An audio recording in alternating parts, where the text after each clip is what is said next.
Look, let me guess. Your bank app says something like $1,247, or $2,913, or maybe $4,600, and you keep checking it like, okay, just don't drop.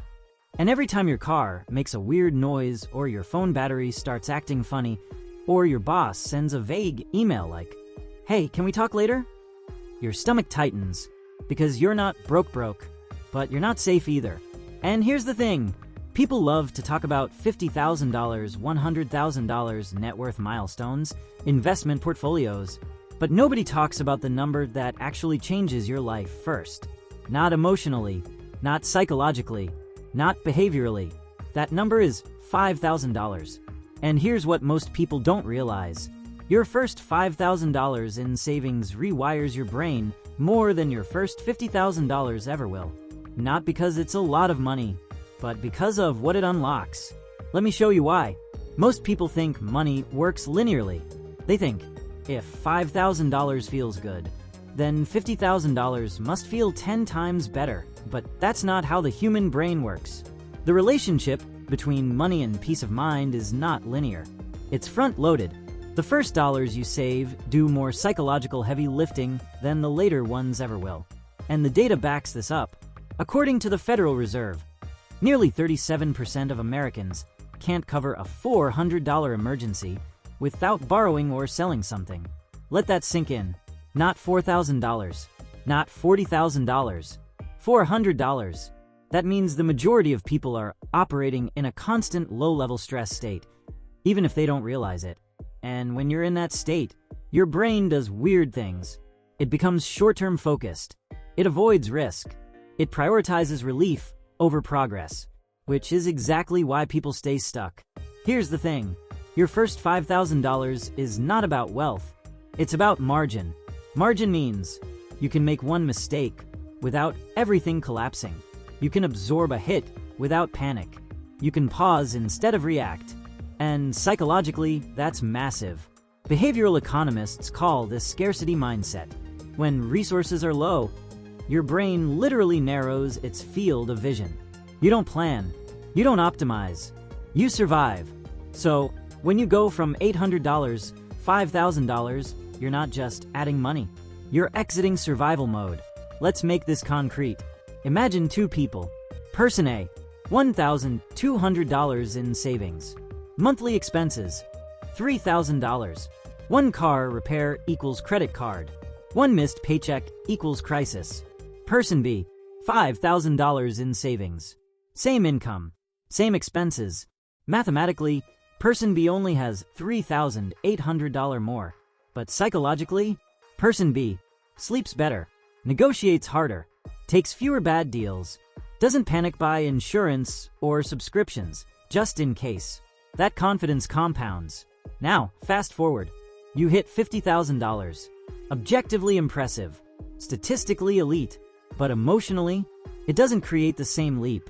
Why? Because once basic security is established, additional money shifts from fear reduction to optimization. And fear reduction is where the brain feels the biggest relief. This is where it gets really interesting.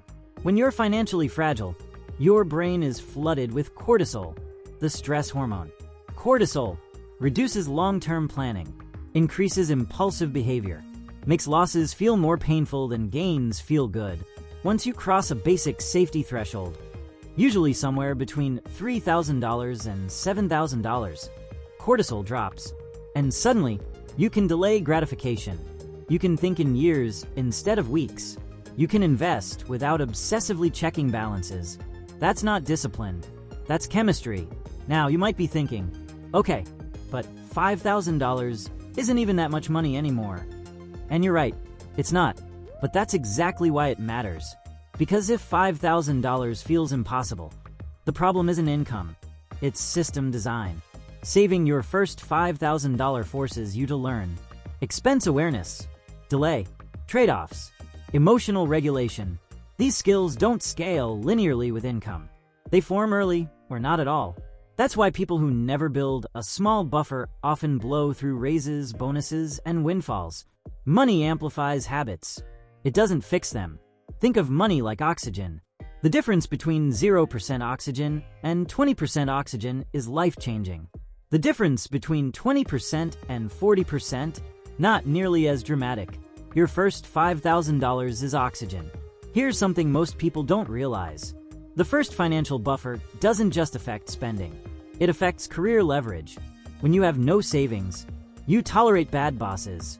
You avoid risk. You stay quiet in negotiations.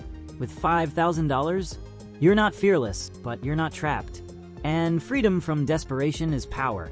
A study from Princeton found that financial insecurity significantly reduces cognitive performance by the equivalent of 13 IQ points. That's the same impact as missing a full night's sleep. So when people say, "I'll negotiate when I make more money," they're backwards. You negotiate better after you create basic safety. By the time you hit $50,000, the emotional fireworks are gone. And honestly, that's healthy. At that point, money stops feeling dramatic. Decisions become boring. Progress becomes predictable. That's real wealth. Let's make this practical. Step 1. Define your brain-changing number. For most people, 3 months of bare-bones expenses. Usually $3,000 to $7,000. Not lifestyle, not fun money, survival money. Step 2. Separate it mentally. Different account, different label. This money is not investing money, vacation money, I deserve it money. It's don't panic money. Step 3. Automate the boring progress. Weekly transfers beat monthly ones. Why? Because your brain notices smaller pain less. $75 a week hurts less than $300 once. Same math, different psychology. Step 4. Stop chasing motivation. You don't need motivation. You need friction removal. Defaults. Systems. Motivation is unreliable. Systems are permanent. I've seen this play out hundreds of times. People message me saying, "Nothing changed financially, but everything feels different." That's the shift. Not numbers on a screen, but behavior. Here's the punchline. We talk about money like it's a math problem, but it's not. It's a psychology problem with numbers attached. And the first dollars you save don't buy wealth. They buy clarity. If you're sitting below $5,000 right now, you're not behind. You're at the hardest part, because every dollar you save at the beginning is doing double work. Financial work, psychological work. And once that switch flips, money stops being loud. It becomes quiet, and that's when progress accelerates. And if you're still building your first buffer, start small, stay consistent, and understand this. The first $5,000 doesn't make you rich. It makes you dangerous in the best possible way.